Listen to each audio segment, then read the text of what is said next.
Hey guys, welcome to episode number 187. Today's Wednesday, so it's DIY Wednesday, and I wanted to show you guys how to assemble your own PVC syringe. Now, I'm using this for my aquariums to spot clean my tanks, the bottom of my bare bottom tanks. But it also could be used as a water cannon for pools or playing in a lake or whatever. But it's a design that I saw online, and it's something that I modified for use within my aquarium. So what I'm going to do is walk through all the pieces, and I'm going to assemble it at the same time. So we've kind of got three basic components. The first is we're going to build our nozzle.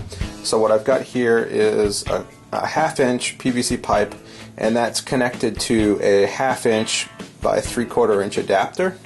I'm going to put that into a 1/2-inch by, I believe it's 1.5 inch adapter here, and then that fits into an 1.5 inch by 2-inch adapter. So what we have there is our nozzle. So that's kind of one component. The next component we're going to build is the actual syringe itself, and that's about 11 inches of the 2-inch PVC pipe, and then I have another one of these 2-inch by 1.5 inch adapters. So that's kind of the second part. And then the third part is going to be the most complicated, and it involves some O-rings. Now, I bought a whole kit of O-rings to make sure that I would get the one that was exactly the right size.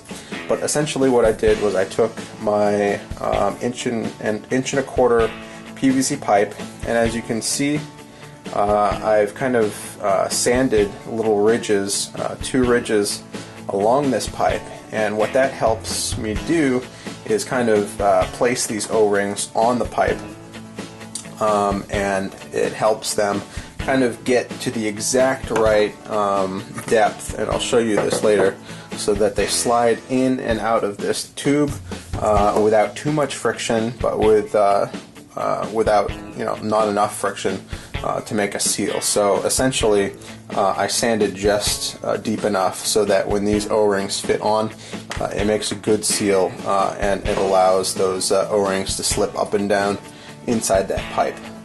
Now, before I can put my O-rings on, I need to use a 1.25 inch adapter and actually cut that in half into 2 pieces. I can actually discard the middle part, so I didn't really cut this straight, but as you can see here, there's a little bit missing in that middle part.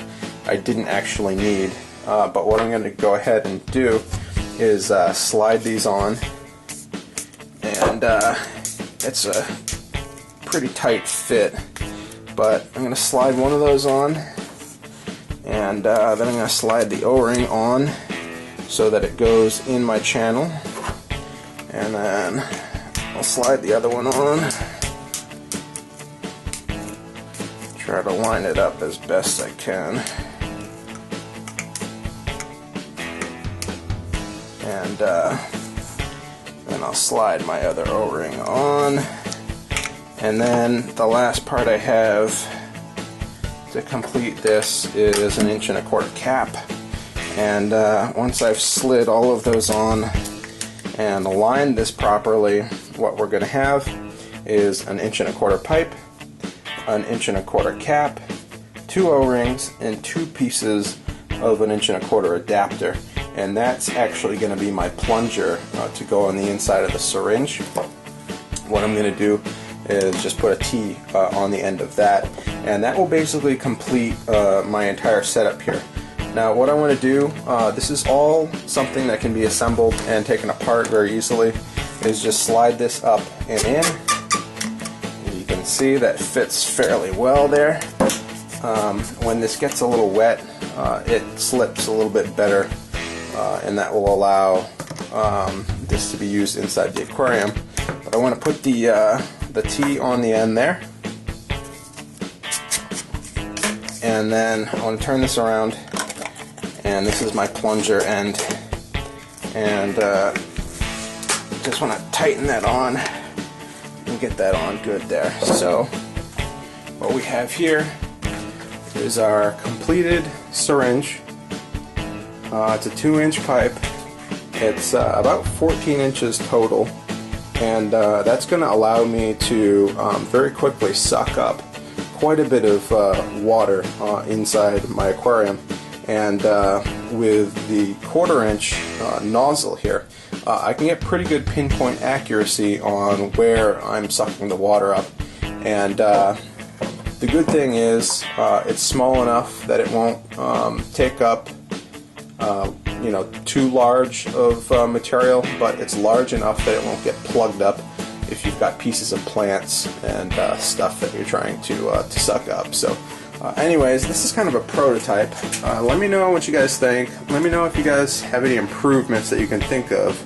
But for right now, let's go take this up and test it out.